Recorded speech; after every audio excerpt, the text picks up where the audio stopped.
Ada banyak fase dalam kehidupan kita, ada banyak sesi demi sesi dalam kehidupan kita yang kadang-kadang membuat kita lemah tak berdaya. Yang kadang-kadang membuat kita sepertinya kehabisan tenaga. Yang kadang-kadang bahkan membuat kita lupa bahwa kita punya Yesus yang terus menerus selalu menolong kita. Katakan amin. Minggu lalu saya ambil sedikit tentang minggu lalu. Minggu lalu itu dibilang begini, waktu kita sadar akan anugerah Tuhan, Mazmur 1 ayat 3 bilang gini, kita akan seperti pohon yang ditanam di tepi aliran air. Menghasilkan buah pada musimnya, tidak layu daunnya, apa saja yang dibuatnya berhasil. Sepertinya agak mengawang-awang gitu ya. Terlalu wow, terlalu dongeng, terlalu fantastik. Maksudnya apa? Ditanam di tepi aliran air, menghasilkan buah. Kondisiku sekarang seperti apa?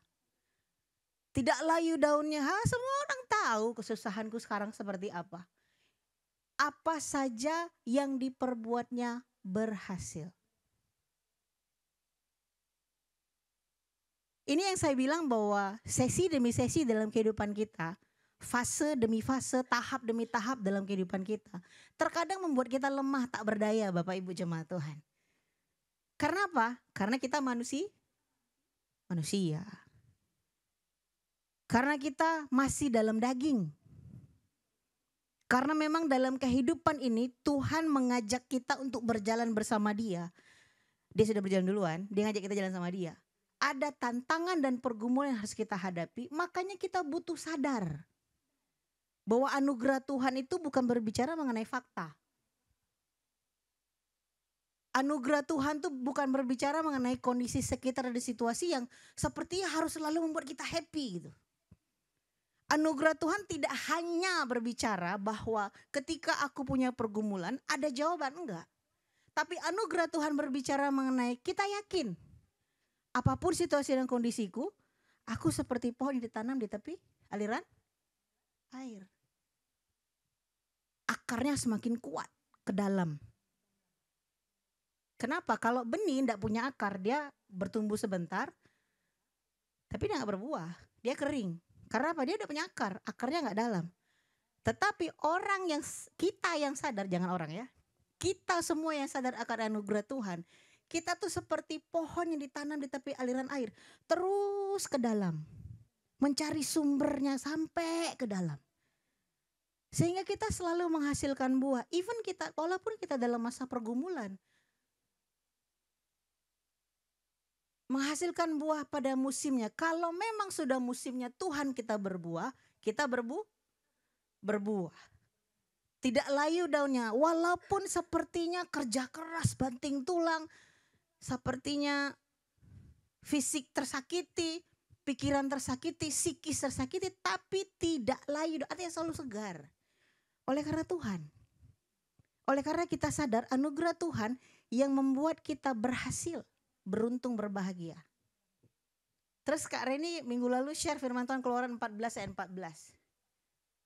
Tuhan yang akan berperang bagi kita dan kita akan diam saja. Waktu kita sadar kita masuk dalam satu pergumulan, saya tidak bilang malas ya. Tapi kita mulai belajar berserah pada Tuhan, thank you Tuhan. Terima kasih Tuhan. Aku percaya kalau aku mengalami pergumulan ini berarti Tuhan sudah siapkan jalan keluar yang terbaik. Tuhan tidak pernah mengizinkan tantangan dalam kehidupan kita untuk buat kita jatuh dalam dosa. Katakan amin. Dan walaupun menurut kita jatuh, tapi tidak sampai tergeletak. Sumbu yang pudar tidak akan dipadamkannya. Katakan amin. Karena apa? Tuhan tidak mau kita mendapat celaka. Yeremia 29 ayat 11 kan bilang. Ini ayat kenapa saya selalu suka dengungkan dalam pikiran, lidah, atau setiap khotbah atau share sesuatu saya suka sharekan karena begini. Zaman dulu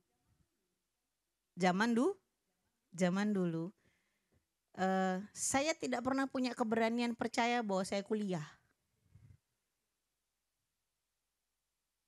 Tapi saya punya mama yang selalu yakin anakku harus S1. Saya punya 2 orang tua yang luar biasa, almarhum bapak dan mama saya masih hidup. Dan mereka selalu bilang, kalian harus S1. Suatu saat saya punya kakak rohani di Bandung. Saya tanya, mungkin nggak kak ya saya kuliah? Dia bagikan ayat ini. Ria, rancangan Tuhan tuh rancangan yang penuh dengan damai sejahtera dan hari depan penuh harapan. Taruh di situ. Tidak usah pandang kondisi dan situasimu. Kita ini memang berperang, amin. Kita sedang dalam masa peperangan ini. Peperangan dalam hal mengatasi perekonomian, mengatasi tantangan kerja yang tinggi, gaji yang omset yang saya nggak mau ngomong apa-apa, cuma aja. Bapak Ibu tahu bagaimana menjelaskan gitu ya. Tapi saya mau bilang, itu Tuhan izinkan terjadi supaya Dia yang dimuliakan, katakan amin. Supaya sewaktu kita berjalan dalam menghadapi pergumulan, tantangan, kita sadar, wah anugerah Tuhan luar biasa ya. Wah anugerah Tuhan luar biasa ya. Wah anugerah Tuhan luar biasa ya. Hari ini, next slide Kak Sharon. Kita akan melihat beberapa tokoh dalam Alkitab. Banyak cerita dalam Alkitab, tapi kita akan lihat, mari sama-sama buka Keluaran 33 ayat 11 sampai 15.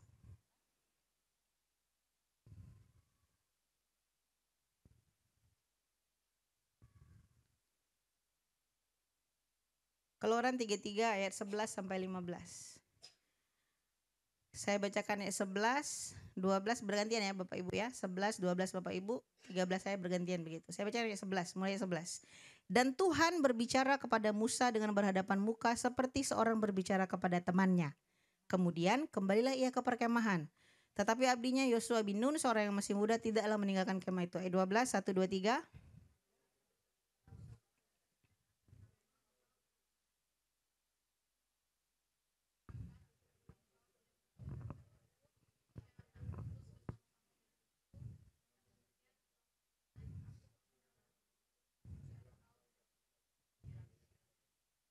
Ayat 13 saya bacakan. Maka sekarang jika aku kiranya mendapat kasih karunia di hadapanmu, Musa ngomong sama Tuhan, beritahukanlah kiranya jalanmu kepadaku, sehingga aku mengenal engkau, supaya aku tetap mendapat kasih karunia di hadapanmu. Ingatlah bahwa bangsa ini umatmu. Ayat 14, 1, 2, 3.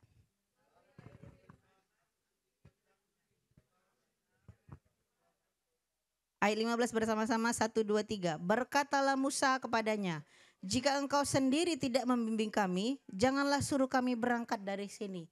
Ini ceritanya Tuhan marah ya, murka. Karena Musa naik ke Gunung Sinai 40 hari, bangsa Israel tidak sabar, mereka bikin lembu emas. Ceritanya Tuhan ngomong gini, kau aja Musa yang masuk, mereka tinggal. Aku bawa dirimu aja, mereka tinggal. Tapi Musa bilang begini, ayat 13, jika aku kiranya mendapat kasih karunia di hadapanmu. Musa sadar kok, dia mimpin bangsa Israel itu bukan karena kuat dan gagah dia. Iya, dia panglima perang. Musa nih pangeran Mesir ya. Dia dididik dengan didikan yang luar biasa sebagai seorang pangeran. Dia pintar, dia hebat, dia begini, tapi dia bilang sama Tuhan, dia gagu, dia nggak bisa ngomong, nggak pintar ngomong orangnya. Makanya dia sadar waktu Tuhan minta dia mimpin bangsa Israel, itu bukan karena dia hebat, enggak.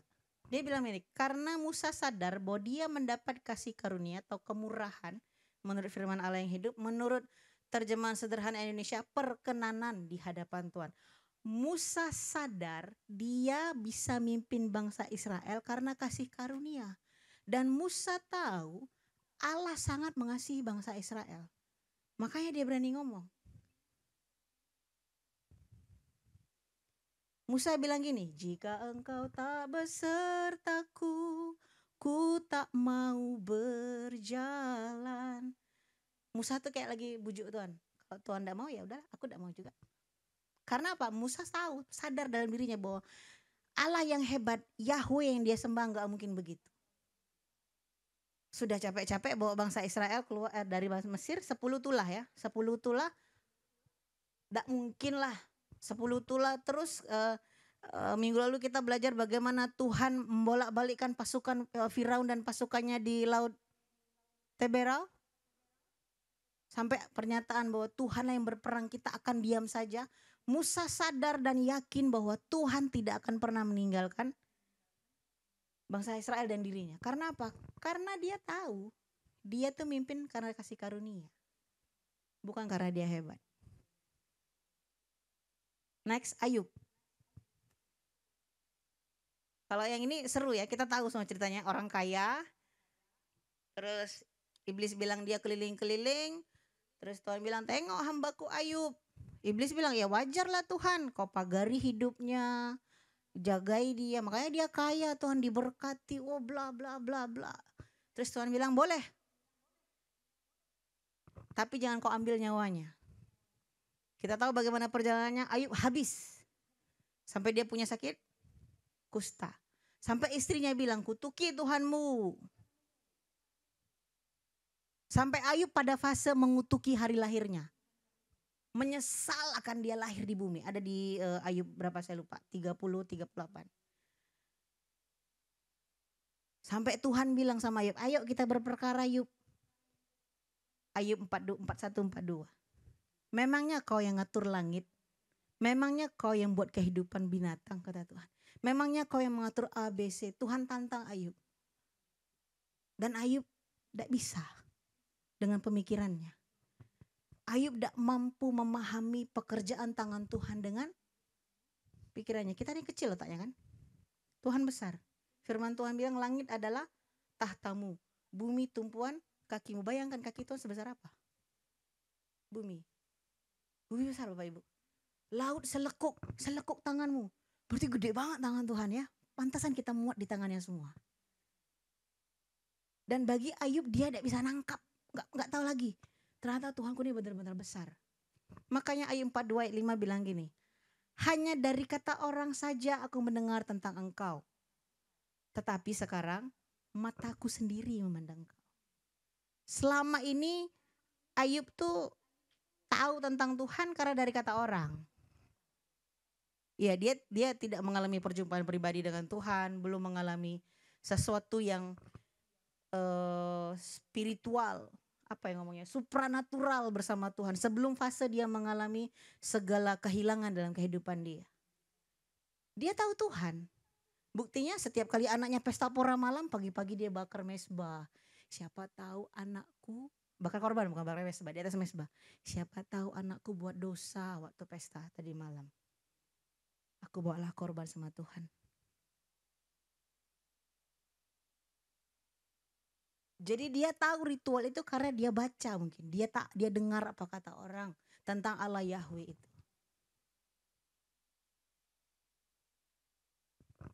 Next. Dari terjemahan yang lain, hanya dari kata orang saja itu gini. Pengetahuanku hanya ku dengar. Ayub tahu Tuhan itu karena dia dengar. Dengar aja. Mungkin dia gak punya teks. Kenal, dan dia akhirnya mengalami kenal Tuhan tuh dengan berhadapan muka. Kemarin dia cuma dengar, simpang siur aja mungkin. Atau mungkin dia ngecek, oh Ayub kalau anakmu pesta pora malam paginya kau harus bakar korban dan sebagainya. Korban bakaran tuh menghapus dosa mereka. Siapa tahu mereka buat dosa. Oh iya. Ayub lakukan itu sekian lama dalam hidup. Dan memang Tuhan, kalau kita lihat di situ Tuhan kan puji Ayub kan depan iblis. Berarti Tuhan senang dengan korbannya Ayub. Di terjemahan yang lain dibilang begini. Masa lalu aku dengar tentang engkau. Masa lalu. Sekarang aku lihat sendiri. Bapak Ibu jemaat Tuhan. Dulu yang saya tahu, perpuluhan adalah satu kewajiban. Dulu. Dan saya juga tahu bahwa perpuluhan itu harusnya tidak dilakukan di masa sekarang. Menurut pengetahuan yang saya tahu. Dulu. Selama 4-5 tahun ini saya diajar kembali tentang perpuluhan. Akhirnya saya sadar. Perpuluhan itu bukan kewajiban. Perpuluhan juga enggak bisa menunjukkan bahwa Tuhan baik sama kita, enggak. Tuhan tuh baik loh gitu. Enggak kita kasih perpuluhan pun Tuhan setia kok. Enggak kita kasih pun setiap bulan Tuhan tetap jaga kok. Tuhan tetap berkati, enggak perlu khawatir Bapak Ibu. Tapi saya menemukan begini. Kan masa lalu dan sekarang. Sewaktu kita mengasihi Tuhan, mengalami pengenalan yang Tuhan yang lebih dalam, mengalami kasih Kristus lebih dalam. Waktu kita menyadari betapa hebat dan luar biasanya Tuhan dalam kehidupan kita, perpuluhan itu bukan kewajiban. Sama seperti doa. Doa aliran yang mengalir dari dalam keluar. Kehidupan. Sama. Perpuluhan menjadi sesuatu yang bagi kita nih, bagi saya. Sesuatu yang selalu kan, ya karena saya cinta Tuhan dan saya percaya Tuhan berkati saya, sudah terserah. Apapun pendapat yang lain. Bapak Ibu boleh dengar di TikTok tuh ada satu orang anak muda yang bilang perpuluhan tuh gak zaman lagi yang sekarang. Maaf, saya mau bilang, yuk kita balik ke Alkitab. Saya kaget waktu dengar di TikTok, oh ternyata banyak sekali yang tertarik ya. Ada berapa ribu gitu yang komen. Bapak Ibu saya mau ingatkan, masa lalu dan sekarang itu pasti berubah karena kita mengenal Tuhan. Tuhan tidak berubah, kebenaran firman Tuhan tidak berubah. Sekarang permasalahannya bukan tentang berapa yang kita kasih sama Tuhan, tapi permasalahan sikap hati kita sama Tuhan seperti apa. Itu yang dialami Ayub. Waktu Ayub sadar ini dia nggak langsung sembuh ya. Ada masanya juga dia harus pemberesan sama teman-temannya, dia harus doain temannya satu-satu. Baru selesai itu semua, Tuhan pulihkan keadaan Ayub dengan begitu rupa. Karena apa? Ayub sadar, dulu aku cuma dengar-dengar ya tentangmu Tuhan. Sekarang aku berhadapan muka, aku lihat sendiri, aku dengar sendiri, langsung dari sumbernya.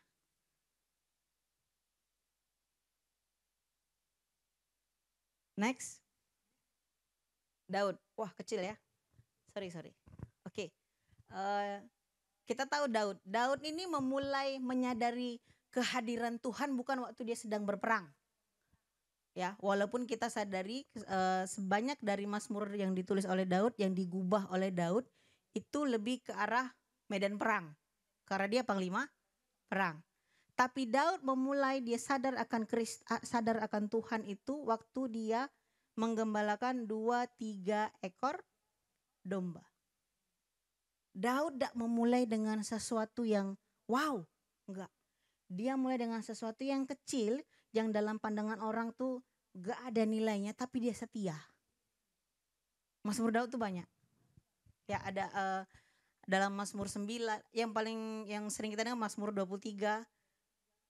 Tuhan adalah gembalaku, takkan kekurangan aku. Atau Mazmur 139, kita sering bawa lagu yang sini. Kemanakah aku dapat pergi, menjauhi rohmu yang suci, kau sahabat dan kau dekat. Itu inspirasinya dari Mazmur 139. Atau lagu yang apa? Walau 1000 rebah di sisiku, tetaplah kau Allah penolongku. Jadi Daud menyadari keberadaan Tuhan, kehebatan Yahweh yang dia sembah. Waktu dia muda. Sejak muda dia setia perkara kecil, sampai besar dia jadi raja, dia tetap setia memuji dan menyembah Tuhan. Terbukti waktu dia menjadi raja atas Israel, dia bangun tempat tenda kecil. Itu istananya di bawah kemah Tuhan. Dia langsung berhadapan dengan tabut Tuhan. Dia nyanyi setiap hari bersama para imam. Daud bangun hubungan yang baik dengan Tuhan supaya dia semakin menyadari kebaikan Tuhan dalam kehidupan dia. Ingat posisinya ya Bapak Ibu. Musa panglima perang, pintar, hebat, terlatih. Ayub orang kaya raya, juragan, diberkati juga. Tapi mengalami bentukan demi bentukan yang luar biasa dari Tuhan. Daud apalagi? Kita tahu kisah Daud yang paling seru itu ya. Batsheba. Tapi tengok, kesadaran yang Daud bangun dari masa mudanya membuat ketika dia ditegur oleh Nabi Nathan dia berbuat dosa, dia cepat balik sama Tuhan. Dia cepat bertobat. Karena yang dibangun pada masa mudanya membentuk satu kesadaran yang luar biasa dalam kehidupan Daud bahwa Tuhan tuh baik. Tuhan tuh gembalaku. Tuhan tuh pemenang. Banyak ceritanya di Daud. Boleh selanjutnya Kak Sharon? Sekarang kita masuk ke perjanjian baru. Kemarin sebenarnya saya mau bahas tentang Paulus, Petrus, tapi tiba-tiba saya dapat inspirasi. Kita buka Kisah Para Rasul 6 ayat 3 tentang Stefanus dan Filipus.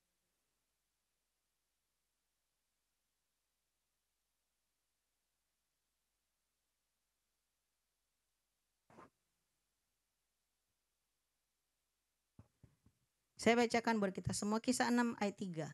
Karena itu saudara-saudara, pilihlah 7 orang dari antaramu yang terkenal baik dan yang penuh roh dan hikmat, supaya kami mengangkat mereka untuk tugas itu. Ini pengangkatan diakonia.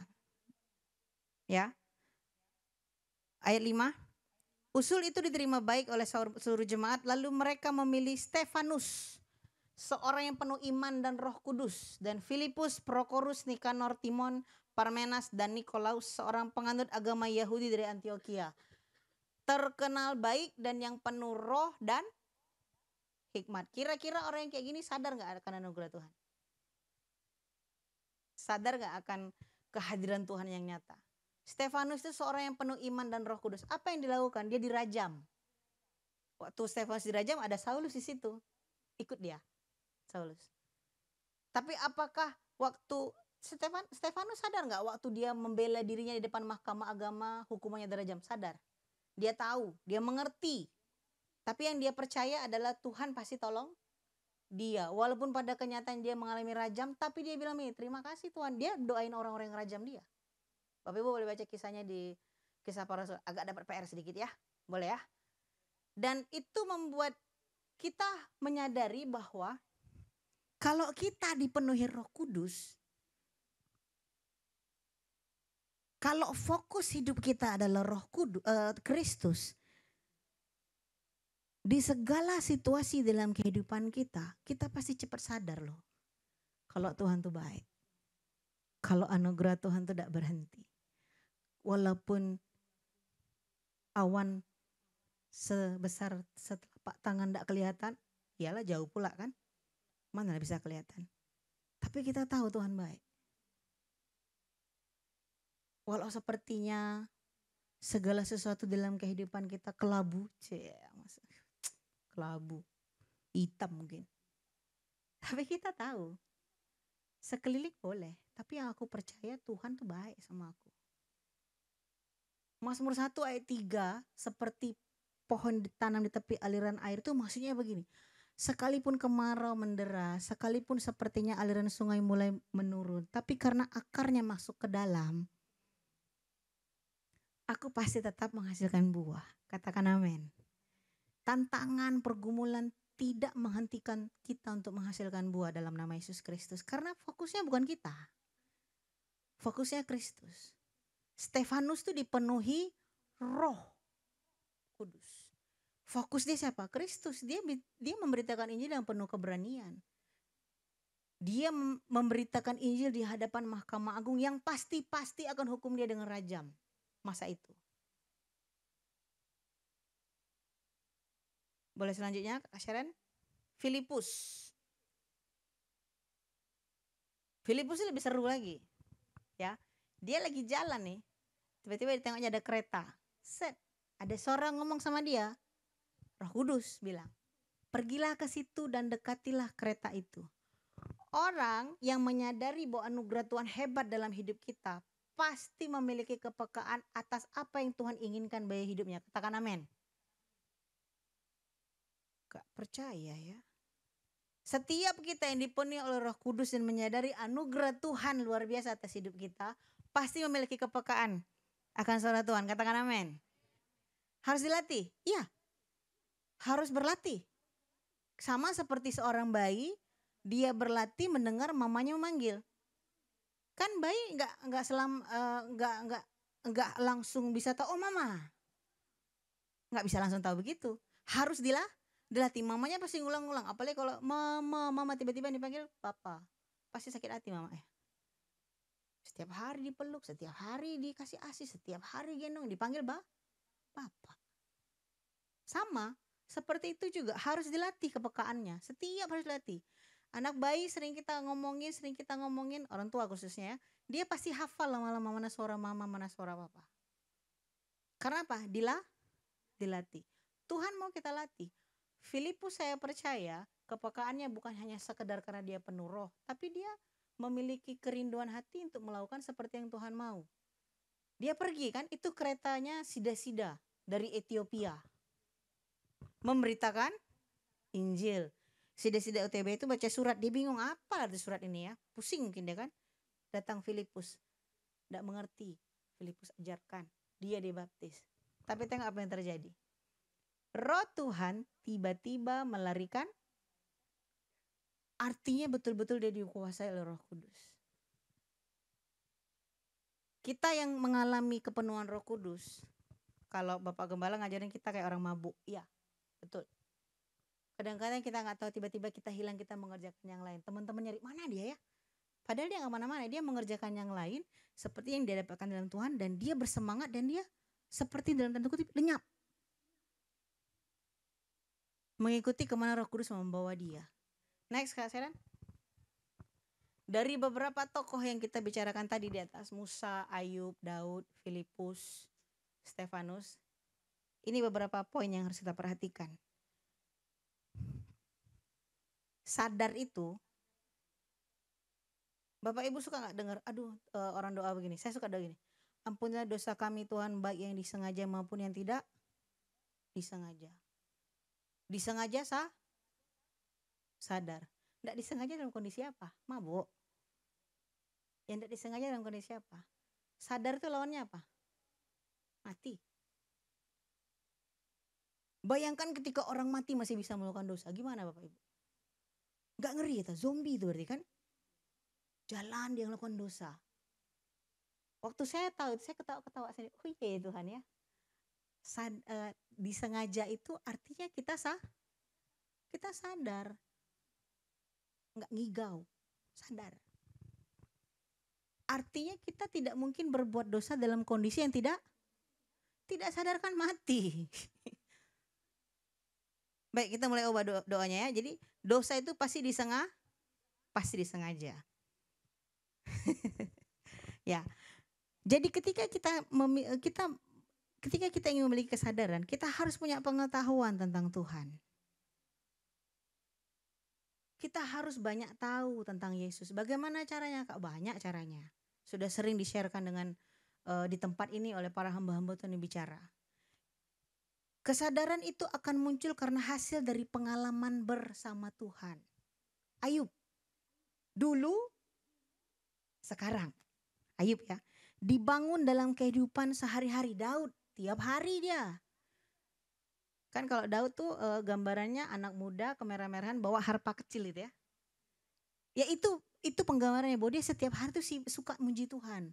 Suka bermazmur. Prioritas dan sikap hati. Ingat Marta dan Maria? Saya mau tanya, Marta dan Maria itu perlu ada nggak dalam pelayanan? Kan ada orang yang memang suka sibuk. Ya, suka sibuk tadi begini loh. Ada orang datang, dia jamu, dia hospitality, dia masak yang enak. Ada orang kayak gitu. Terus ada juga orang pribadi dalam pelayanan bilang, kalau ada hamba Tuhan datang, dia duduk sebelah hamba Tuhan, dia dengar cerita hamba Tuhan tentang firman Tuhan. Ada. Maria dan Marta itu ada. Tapi tengok prioritas dalam sikap hatinya. Apa prioritas Maria? Apa sikap hati Maria? Apa prioritas Marta? Apa sikap hatinya? Prioritas Maria itu tercipta dari sikap hati yang haus dan lapar akan Tuhan. Dia sadar, mahal dekat Tuhanku ini. Jalan-jalan terus dia, datang dia ke Betania, aku maulah duduk dekat dia. Kalau Marta, wah jarang Tuhanku ini datang, Rabi datang. Prioritas, dia mau ini kasih yang terbaik dong, kasih yang terbaik. Tapi dalam perjalanannya ada muncul kekhawatiran, takut masakan tidak siap. Waktu Tuhan Yesus mau makan. Perkara dia masak, dia sibuk, itu bukan sesuatu hal yang salah menurut Tuhan, enggak. Tapi sikap hati yang khawatir kalau Maria tidak bantu aku tuh enggak selesai. Bisa mama pas ngomel tuh. Bukan mama sih. Semua orang yang sibuk, yang kesibukannya didorong oleh karena rasa khawatir ya pasti ngomel-ngomel. Bukan karena dia benci sama orang yang tidak bantu dia, bukan. Cuma emang dia khawatir aja gak selesai. Kita lihat ya, Marta dan Maria sama-sama punya prioritas. Tapi sikap hati itu muncul oleh karena kesadaran yang dibangun oleh karena memiliki pengetahuan dan pengalaman bersama Tuhan. Saya yakin dan percaya Marta dan Maria punya pengalaman bersama Tuhan, punya pengetahuan bersama Tuhan Yesus. Dipenuhi Roh Kudus.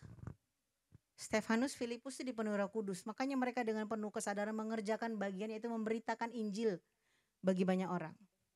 Komunikasi, hubungannya intim. Waktu kita dapat perlengkapan doa kemarin, kita diajak untuk berbahasa roh. Karena roh menyampaikan keluhan-keluhan yang tak terucapkan. Disitulah terbangun satu komunikasi baik antara kita dengan Tuhan. Bahasa yang Tuhan sediakan bagi kita supaya kita bisa bebas ngomong sama Tuhan selain bahasa akal budi. Next.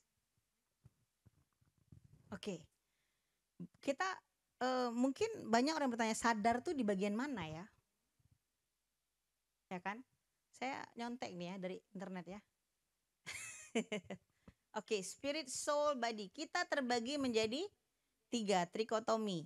Firman Tuhannya, mari kita baca sama-sama. Boleh Kak Seren? Ibrani 4 ayat 12 kita baca bersama-sama. 1, 2, 3. Sebab firman Allah hidup dan kuat dan lebih tajam daripada pedang bermata dua manapun. Ia menusuk amat dalam sampai memisahkan jiwa dan roh, sendi-sendi dan sumsum. Ia sanggup membedakan pertimbangan dan pikiran hati kita. Manusia itu terdiri atas roh, jiwa, dan tubuh. Semua janji Tuhan, kehidupan yang Tuhan janjikan yang hebat, yang luar biasa, terselesai di roh. Tapi kita pengen dia terjadi dong. Kita butuh jiwa sebagai bridge-nya, sebagai bridging, sebagai jembatannya.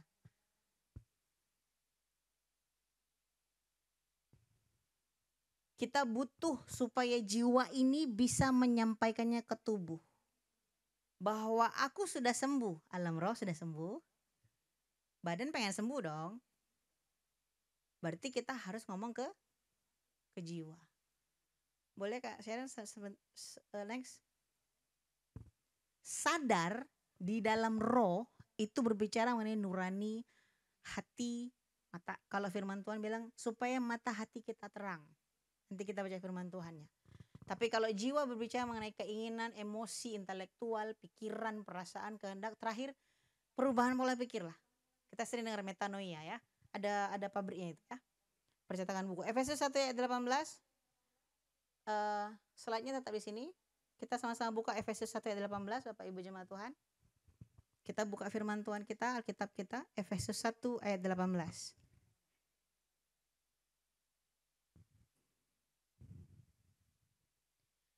Saya bacakan, dan supaya ia menjadikan mata hatimu terang agar kamu mengerti pengharapan apakah yang terkandung dalam panggilannya, betapa kayanya kemuliaan bagi yang ditentukan bagi orang-orang kudus. Selesai di roh. Ya, janji Tuhan, segala sesuatu yang baik, yang hebat, roh selesai. Permasalahannya kita harus sampai ke badan, ke jiwa, ke tubuh. Di Roma 12 ayat 2 bilang begini. Janganlah kamu menjadi serupa dengan dunia ini, tetapi berubahlah oleh pembaharuan budimu, sehingga kamu dapat membedakan manakah kehendak Allah, apa yang baik, yang berkenan kepada Allah, dan yang sempurna. Kita akan berbicara mengenai jiwa. Dalam jiwa tuh ada pikiran. Dalam jiwa tuh ada kehendak. Kalau kita mau yang di roh itu jadi, jiwa harus beres. Kalau kita mau janji Tuhan terjadi atas kehidupan kita harus bangun sesuatu dalam jiwa kita supaya kita sadar bahwa ada janji Tuhan buat hidupku yang mampu membuatku menghadapi setiap tantangan dan pergumulan. Ada janji Tuhan yang akan aku terima tentang Yesus yang luar biasa, juru selamat, penebus. Ketika kita bangun kesadaran kita dalam jiwa. Kak Sharon boleh supply ke jiwa? Terus maju Kak. Jadi penting bagi kita untuk memasukkan sesuatu yang tepat kepada pikiran kita. Sesuatu yang benar ke dalam pikiran kita. Memasukkan sesuatu yang ilahi ke dalam perasaan kita. Memasukkan sesuatu yang benar adanya, yaitu kebenaran yang memerdekakan kepada pikiran kita. Supaya ketika kita menghadapi sesuatu, kita percaya dan kita berkata-kata. Kita percaya kita berkata-kata karena kita sadar, wah udah selesai nih. Udah selesai. Kalau sudah selesai berarti aku harus katakan. Kalau Sister Catherine bilang gitu, decree. Decree itu satu keputusan yang tidak dapat diubah. Nyatakan, tap.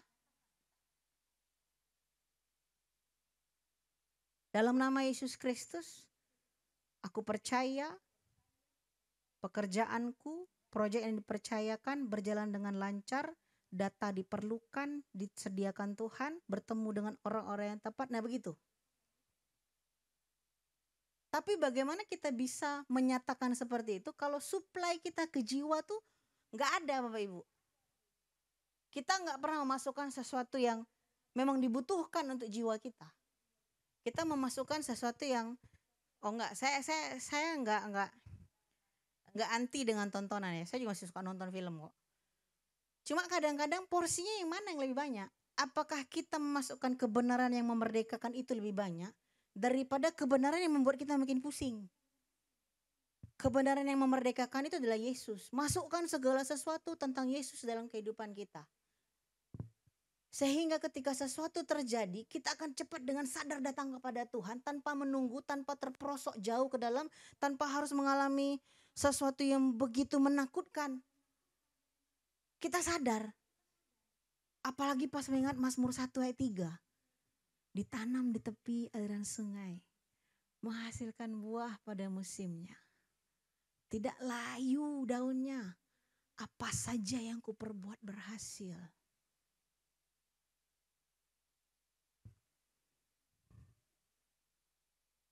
Ada satu kesadaran yang kita bangun bukan karena usaha kita memang. Tetap karena anugerah Tuhan, tetap Yesus fokusnya. Tetap Yesus yang menjadi pusat perhatiannya. Tapi ada yang menjadi bagian kita untuk mensuplai ke dalam hidup kita. Ke dalam diri kita, pikiran kita, perasaan kita. Kebenaran yang memerdekakan. Firman Tuhan bilang kamu akan mengetahui kebenaran. Dan kebenaran itu akan memerdekakan kamu. Kalau kita tahu satu pengetahuan yang membuat kita terikat, khawatir, takut. Jangan-jangan salah yang kita dengar dan baca. Amin. Contoh. Beberapa waktu yang lalu sekitar, ini tahun berapa ya? 2023 ya? 2003. Agustus 2022 saya sakit. Cukup parah. Karena sesuatu yang tidak pernah saya pikirkan terjadi gitu ya. Saya cari pengetahuan tentang penyakit. Saya baca internet, saya cari di Google. Oh iya ada. Kan ada tanda-tandanya kan. Tanda-tanda bla bla gejala. Oh iya ada. Oh iya ada. Oh iya ada. Loh kok ada semua? Makin otak saya makin bergerilya lah ya. Kan kita dikasih Tuhan kepintaran kan untuk menimbang-nimbang, untuk mulai mengukur-ukur. Wah Tuhan. Saya ke dokter. Saya ingat tuh saya ke dokter hampir 3 kali pertemuan dokter, berarti 6 bulan saya ke dokter. Sampai ada satu kejadian, saya tengok badan saya. Maaf Bapak Ibu, yang tahu badan kita kan? Saya perhatikan badan saya. Saya tanya sama Tuhan, aku harus ngapain? Saya nangis. Saya ketakutan. Karena Pengetahuan. Harusnya pengetahuan yang kita tahu dari yang tidak tahu jadi tahu itu memerdekakan kita buat kita pintar. Tapi saya bilang sama Bapak Ibu, waktu saya tahu tentang sakit penyakit itu, intimidasi itu setiap hari datang. Mau makan, waduh. Mau minum, alah gimana nih Tuhan. Wah semuanya. Karena apa? Karena pengetahuan yang dimasukkan tidak disaring dengan kebenaran firman Tuhan yang kita punya. Yang saya punya, yang saya tahu, yang saya mengerti. Sampai saya ingat Januari 2023 setelah saya pulang dari Bangka, saya balik ke Batam, saya bilang sama Tuhan, Tuhan aku harus ngapain? Saya duduk, saya diam, saya dengerin khotbah. Kan kalau hati galau tuh mendingan dengerin khotbah, lagu-lagu rohani ya daripada yang lainnya. Saya duduk diam, saya nangis saja. Enggak tahu apa khotbah isinya, yang penting aku nangis saja. Terus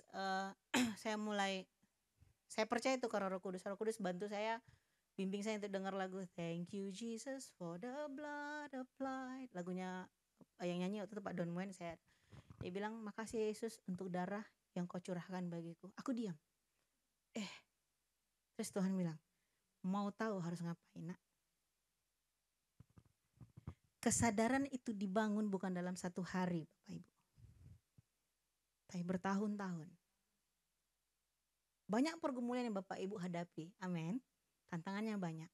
Dan saya pikir dalam setiap tantangan dan pergumulan, selama kita mengandalkan Kristus, ada saja pesan-pesan yang Tuhan sampaikan kepada kita. Baik lewat orang lain, macam Ayub kan dengar-dengar dari orang. Atau kita langsung berhadapan dengan Tuhan. Bukan karena seorang pendeta makanya dia bisa dengar-dengar suara Tuhan. Bukan. Bukan karena pemimpin pujian, pemain musik. Enggak, bukan. Tapi karena kita rindu. Makanya waktu kita bisa dianugerahkan berbahasa roh, mari pakai bahasa rohnya tiap hari. Setiap saat aja. Saya pernah cerita mungkin kan, karena saya dulu saya agak kurang terima kerja Batam Center Batu Ampar naik motor. Saya penakut orangnya. Setiap hari saya selalu di gambarinnya kecelakaan. Karena kan Batu Ampar tuh kontainer semua. Sampai satu waktu saya temukan sesuatu yang menarik. Jadi saya nyanyi. Dari sini saya nyanyi. Saya bahasa roh dari lantai 3 cek turun. Saya nyanyi. Saya pujian penyembahan sepanjang hari. Dari Batam Center sampai Batu Ampar. Saya teriak-teriak. Mana peduli? Orang kan tidak peduli kan kita teriak-teriak di motor kan. Helm tutup. Saya nyanyi sampai gudang. Wih, enak itu dia. Besok saya lakukan lagi. Besok sampai akhirnya Tuhan makasih ya jauh. Aku bisa nyanyi. Aku bisa bahasa roh sepuas-puasnya Tuhan. Teriak-teriak. Cuma kalau di lampu merah diem dulu. Nanti kedengeran kiri kanan kan. Tergantung apa yang kita masukkan ke dalam jiwa kita. Next.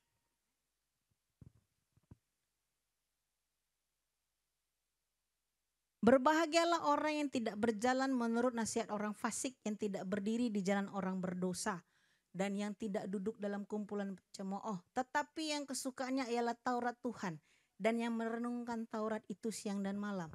Ayo masukin, suplaikan firman Tuhan. Wah ini artinya gak boleh kongko-kongko ya kadang, gak boleh nongki-nongki, boleh. Yang punya waktu, saya gak punya waktu. Cemana? Berangkat jam 9, pulang jam 5, sampai rumah jam setengah 7. Mendingan tidur kalau saya. Mendingan saya istirahat, saya dengar khotbah. Tapi bagi teman-teman yang punya waktu bisa nongkrong, ya silakan. Tapi ingat, kesukaan kita apa? Nongkrong-nongkrong itu jadi kesukaan sampai tidak punya waktu dengar firman Tuhan sebentar, dengar khotbah.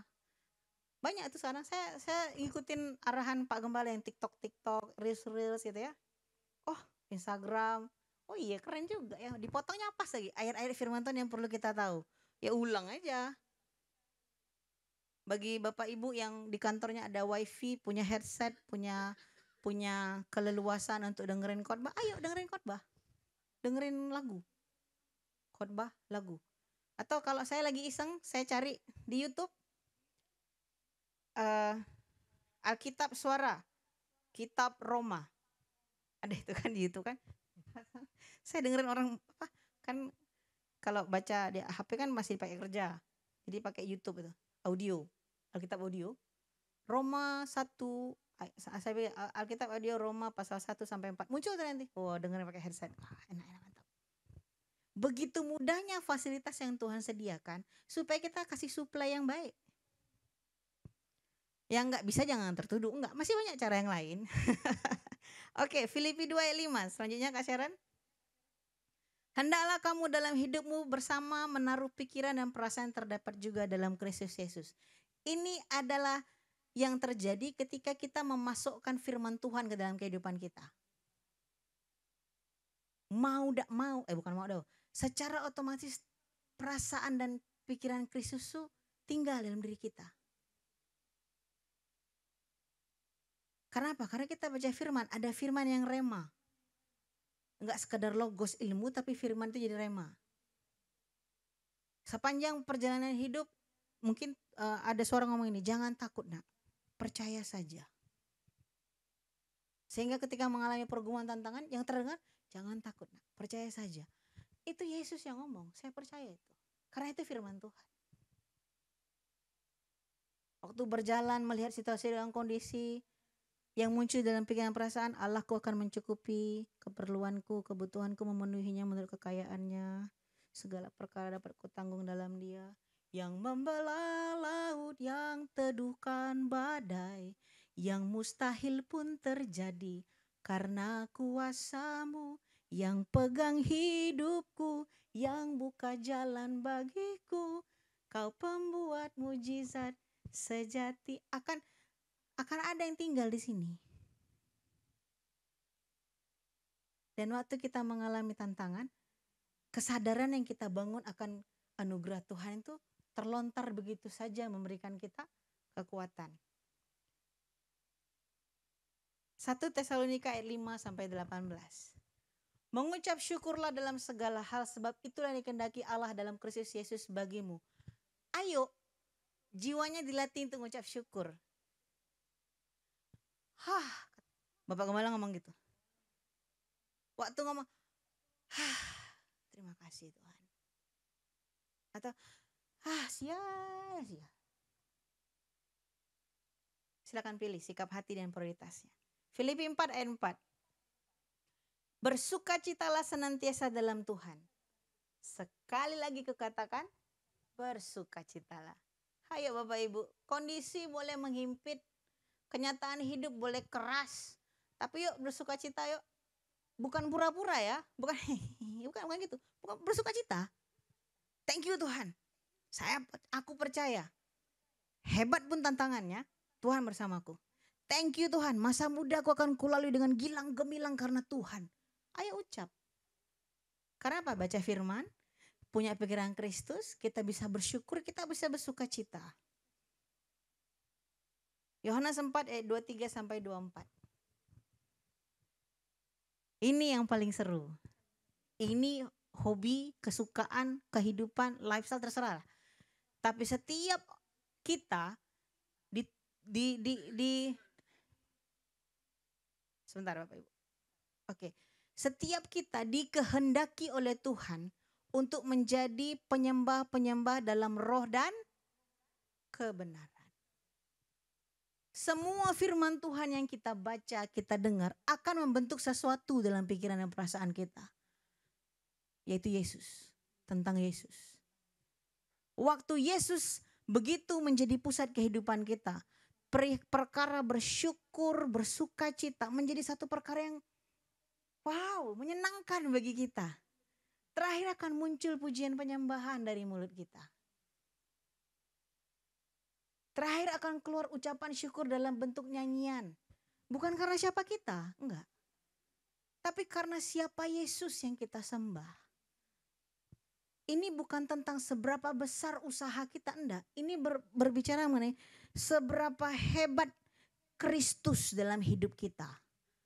Sehingga kesadaran yang kita bangun tentang Dia melalui firman yang kita baca, melalui berhubungan dengan Tuhan, membangun komunikasi dengan Tuhan, berdoa, berbahasa roh, pujian penyembahan, menumbuhkan kesadaran dalam kehidupan kita tentang Tuhan. Tentang anugerah yang tidak akan pernah berhenti. Bagaimana kita sadar akan anugerah Tuhan kalau kita tidak pernah baca firman? Bagaimana kita bisa menyadari hebat dan luar biasanya anugerah Tuhan kalau kita tidak membiarkan dalam tanda kutip diri kita mengalami pertolongan Tuhan, mengalami kebaikan Tuhan, mengalami segala yang hebat yang berasal daripada Tuhan. Jangan batasi dengan pikiran kita. Manusia itu kecil letaknya. Ingat, langit adalah tahtamu, bumi tumpuan kakimu, laut selekuk tanganmu. Saya teringat tiba-tiba lagunya Jeffrey S. Chandra. Tuhan tuh hebat, besar. Jadi anugerah Tuhan tidak bisa diukur dengan apa yang kita pikirkan. Setiap hari kita harus bangun kesadaran kita akan anugerah Tuhan. Dengan cara, yuk mulai bangun, mulai baca, mulai dengar. Kalau YouTube mulai nonton, mulai nyanyi. Suaraku agak pas Kak, gak apa-apa, nyanyi aja. Memangnya waktu kita nyanyi terus kedengeran nadanya kurang pas, langsung tiba-tiba malaikat datang bilang, tak usah nyanyi lah kau, fales. Enggak ada. Bagi dia ketika kita datang dengan hati yang haus dan lapar nyanyi, sekalipun menurut orang nadanya kurang pas, it's okay. Abang saya yang nomor 5 suaranya fales. So nomor 5, iya nomor 5 kan Pak Olga nomor 4 ya. Suaranya fales banget. Kadang-kadang aku bilang, bang gak usah nyanyi lah. Kenapa? Memang bagus abang nyanyi. Tapi lebih bagus saya kalau abang diam. Bercanda-bercandanya. Karena kalau dia nyanyi sakit telingaku. Tapi ketika, ini karena dia dulu kami pelayanan bersama-sama. Dan dia salah satu gembala dalam pelayanan mahasiswa. Tapi ketika dia ngajak orang nyembah, gak ada bicara tentang suara bagus apa enggak. Dia nikmati, wow, dia nyanyi. Sampai aku bingung kan, tadi sebelah dia, kok bisa nyanyi? Masuk nadanya. Karena apa? Karena dalam pikiran dia adalah aku nyanyi buat Tuhan. Aku nyanyi tentang seseorang yang aku kenal.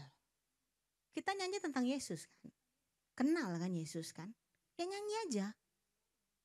Kita baca tentang Yesus. Jadi fokusnya itu adalah membangun kesadaran kita akan Kristus. Gak ada lagi fokus yang lain. Nggak usah mikirin yang lain, nggak. Fokusnya membangun kesadaran akan Kristus aja. Kalau kita sadar siapa Yesus, akan muncul keyakinan. Keyakinan itu akan membuat kita semakin hari menikmati kasih-Nya. Wow, Mazmur 1 ayat 3.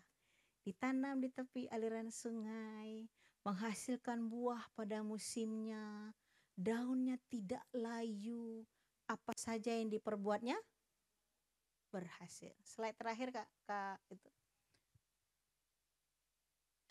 Apa yang perlu kita supply ke jiwa kita? Kita rangkum ya, tadi udah kan. Kita harus baca firman, katakan amin. Kita harus miliki pikiran dan perasaan Kristus, katakan amin. Harus bersyukur, amin. Harus selalu bersuka cita, amin. Terakhir waktu kita bersuka cita, yuk kita beranikan, biasakan, latih diri kita untuk pujian penyembahan. Bagi kita sendiri, kalau bahasanya adalah murmur.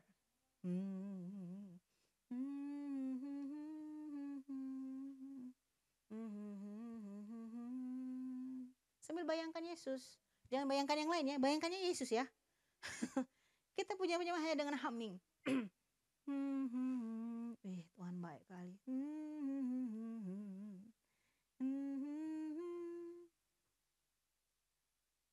Susah gak? Enggak ya. Enggak harus ngambil nada C sama dengan Do. Enggak harus F, naik setengah, fis.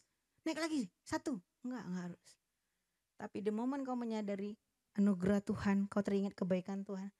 Oh, terima kasih Yesus, kau baik bagiku. Yesus kau baik bagiku. Sambil merenungkan kebaikan Tuhan, sambil ingat-ingat firman Tuhannya. Pasti dikasih kok Roh Kudus. Ini firman Tuhannya. Amin. Nggak susah kan Bapak Ibu? Susah nggak memiliki kesadaran akan Tuhan? Enggak loh. Kita enggak perlu bayar mahal. Yesus sudah lunas di kayu salib. Enggak perlu bayar harga. Ya. Mau harga berapa? Enggak ada yang bisa bayar harga. Sudah selesai semua, sudah lunas. Jadi tidak membutuhkan darahmu. Ada di situ pertumpahan darah. Dari 1, 2, 3, 4, 5. Butuh penumpahan darah? Enggak kan? Butuh dibanting-banting badannya? Enggak kan? Butuh apa lagi? Butuh cari tempat untuk healing. Healing lama-lama hilang. Baca firman, miliki pikiran perasaan Kristus, bersyukur, bersuka cita, pujian penyembahan. Ayo kita bangun kesadaran kita akan anugerah Tuhan. Fokusnya tetap Kristus, fokusnya tetap Yesus, tidak ada yang lain. Semua yang kita kerjakan ini adalah Yesus. Semua yang kita lakukan ini adalah Yesus. Nggak ada yang lain. The moment kita sadar bahwa anugerah Tuhan besar dalam kehidupan kita, ya saya mau katakan di depan ini, tantangan, pergumulan harus dihadapi. Amin. Tapi tidak membuat kita lemah. Justru membuat kita semakin berharap penuh kepada Tuhan, semakin mengarahkan pandangan kita kepada Kristus dan bilang gini, Tuhan, decree, keputusan. Nyatakan keputusanmu untuk situasi kehidupanmu Bapak Ibu jemaat Tuhan. Kalau engkau sadar akan anugerah Tuhan. Tuhan, terima kasih, pergumulannya oke, tantangannya oke, bisa ku hadapi karena segala perkara dapat kutanggung dalammu. Ucapkan apa yang engkau inginkan. Bapak Ibu inginkan terjadi. Emang bisa? Kalau tadi mengawang-awang terlalu, enggak bisa kok. Saya punya banyak permintaan sama Tuhan. Dan satu-satu Tuhan jawab. Berapa lama Kak nunggu? Ada yang lama, ada yang cepat. Ada yang baru doa hari ini, besok sudah dijawab. Ada yang baru doa jam segini, 2 jam kemudian Tuhan langsung jawab. Tapi ada yang prosesnya lama. Setia, harus setia. Ingat, Tuhan tidak pernah berubah setia walaupun kita tidak setia. Tuhan tidak pernah lupa walaupun kita lupa. Tuhan tidak pernah meninggalkan kita walaupun kita meninggalkan Dia. Tuhan tidak pernah ingkar janji. Amin Bapak Ibu. Mari sama-sama kita bangkit berdiri.